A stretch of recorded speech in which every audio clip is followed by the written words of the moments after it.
Bom dia, meu nome é Mohamed El Haji, eu sou marroquino, imigrante no Brasil, eu estou aqui há quase uns 30 anos agora no Brasil e estamos aqui para tentar lembrar um pouco das reminências culturais que ainda me habitam.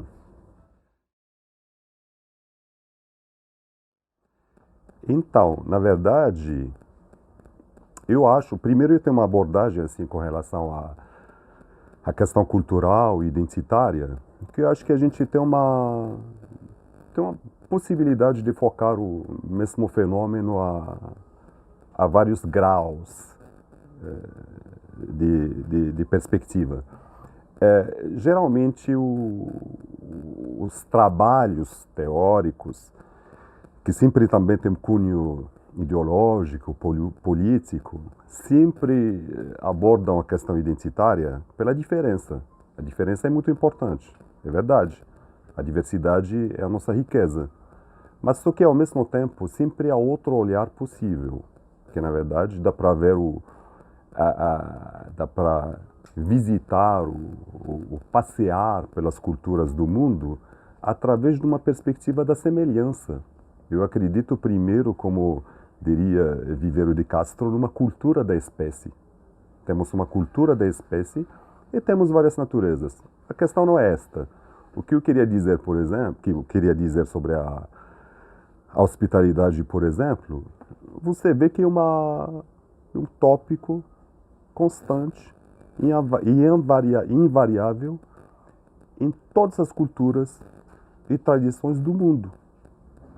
Não há, acredito eu, pelo menos, não há uma cultura no mundo, da espécie humana, que não valorize a questão da hospitalidade. Tanto que você tem filósofos como Derrida ou Scherer, por exemplo, que afirmam o seguinte: a hospitalidade foi um fator constitutivo no processo de hominização da espécie. Somos o que somos hoje, enquanto espécie, porque praticamos a hospitalidade. Que ao mesmo tempo, eu não sou zoólogo, mas eu acho, pelo que eu sei, eu acho também que a espécie humana é a única de todas as espécies animais que pratica a hospitalidade justamente como prática social, cultural e subjetiva, sabe? Nesse sentido da formação do ser humano. Então, eu acho que, na verdade, eu não me sentiria assim muito bem apontando algum povo enquanto mais hospitaleiro do que o outro, sinceramente.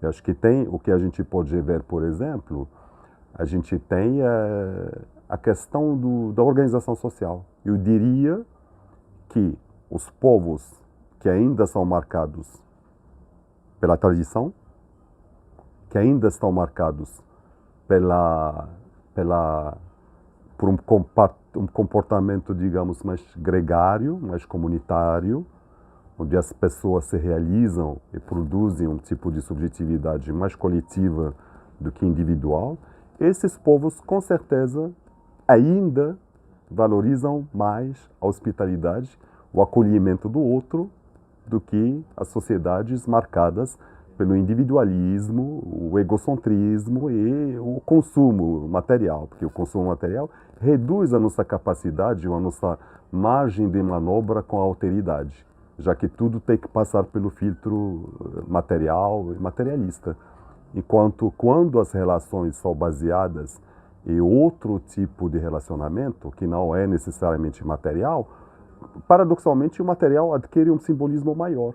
Então, daí a gente tem quando você convida alguém para uma refeição familiar, daí, por exemplo, a gente tem em todas as culturas do mundo, a gente tem um ritual de recepção, de recebimento do outro, ok? Mas eu acho que isso não é exatamente de uma ordem cultural, eu acho que muito mais de uma ordem de organização social. Bom, se a gente colocar esses povos árabes, também outros da África do Norte, por exemplo, os povos berberes, que sejam os tuaregs do lado berbere ou os beduínos do lado árabe, na verdade a prática da hospitalidade é absolutamente estruturante do comportamento daquela comunidade com relação a outras comunidades e mesmo dentro do próprio indivíduo dentro dessa comunidade, ok? Eu queria completar com o seguinte, agora essa hospitalidade, por exemplo, ela também, ou pelo menos a ideia da hospitalidade, ela, enquanto uma dinâmica discursiva, também tem um arrière-fond, tem um conteúdo mais político.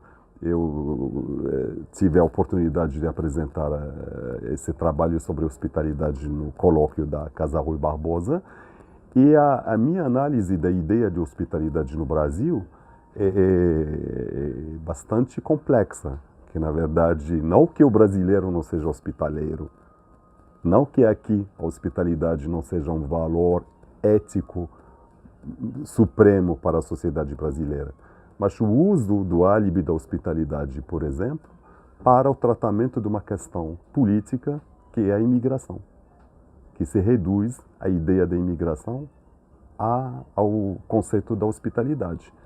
O que foi dito lá e é muito interessante, não lembro exatamente quem disse, é que não há hoje uma crise migratória, é uma crise de hospitalidade. Pois é. Isso, se quiser falar disso, também tem uma abordagem muito interessante, que na verdade hoje na literatura migratória europeia em geral, não se dissocia mais a questão da hospitalidade da questão migratória. Porque na verdade justamente a questão, seja ela crise ou não, a questão migratória, ela põe à prova a capacidade de acolhimento do povo receptor dessa imigração. E curiosamente, na verdade, quando o povo é muito hospitaleiro, ele tem a sua identidade mais sólida, porque ele não tem o receio da mistura, né? É claro, que ao mesmo tempo que na verdade justamente sendo a diferença e a diversidade uma riqueza, não uma deficiência, que na verdade essa riqueza começa justamente pelo ato de acolhimento do outro. A hospitalidade nesse caso realmente é uma maneira de lidar com a alteridade, é uma maneira de aceitar a diferença. E de reafirmar sua própria identidade. Sim, mas uma identidade também múltipla, flexível, não é uma identidade essencialista ou substancialista que seria a mesma 20 anos atrás, 1000 anos atrás. Não é verdade. A nossa identidade muda o tempo todo e muda justamente à medida que a gente interage com a alteridade e a diferença em geral.